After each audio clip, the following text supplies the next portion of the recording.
Hello, Para here from the Paradox Brothers channel. Today I'm going to be doing a zombie deck profile video that was heavily inspired from a profile that was recently done on the Jitsu and Tonics channel by Delinquent. This is not exactly like his build, but a lot of the core mechanics and strategies are the same. But I do have some interesting things in here that I think are worth sharing, so here we go. First I'll start with Pyramid Turtle, which is probably the best searcher in the game, or one of the best searchers. And to bring him out consistently, we have 3 giant rats. This will also let you bring out Exiled Force for spot removal later on. In the original profile he used Injection Fairy Lily. I don't have that in here.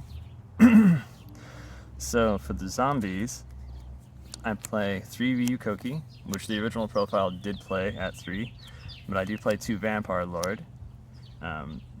Delinquents played 1 Vampire Lord and I believe 1 Injection Fairy Lily, which I do not play Injection Fairy Lily in this deck. So to break away from the monsters for 1 second, I play Lightning Vortex and 3 Tribute to the Doomed. And this was also in the original profile, and Tribute to the Doomed lets you destroy any monster regardless of its position, so it's very good against face down or face up, and all of these require a cost of discarding a card from your hand. So the idea is to discard one of your 3 Ryu Kokki, your Vampire Lord if you draw into him. If you've ever played Vampire Lord, you know drawing him is somewhat the worst. You usually want to pull him from your deck with Pyramid Turtle, so this is a good way to still use him because you play 3 Book of Life. And Tribute to the Doom does 2 things. It gets 1 monster card from your hand to the grave. You don't have to discard a monster, but it does get 1 monster card from your hand to the grave, and 1 monster on their side of the field to the grave as well, which allows you to activate this because it does require that you have 1 in their graveyard as well as 1 in your graveyard, since you do banish 1 of their monsters, which is good against chaos.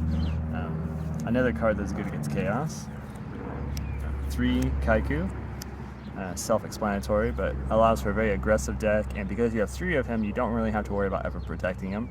So that's the benefit of running something in bulk, is that you don't have to worry so much about protecting them early game, so you can be a lot more aggressive. So just something that's very different from the original one, he played 3 Berserk Gorilla, but I play 3 Susa Soldier, so keeping with the mindset of having an attacker to keep the aggression high. However, the difference is, 1, you can play him in defense mode. He has a relatively respectful defense of 1600, so he can withstand a lot of meta cards. Also, something really cool you could do with him, as some of you may already know, is that you can use Creature Swap. And when you use Creature Swap with any spirit, like Tsukiyomi, Susa Soldier, anything like that, it's essentially like using a Change of Heart. And you can use it on face downs, or if they have a face down, that's the only one they have. You play Susa Soldier turn 1, if you go second, you get their face down. You end your turn, Susa Soldier will come back to your hand. Really cool. So, to finish off the monsters, I play for spot removal, Tribe Infecting Virus, and then for back row removal, I play Breaker.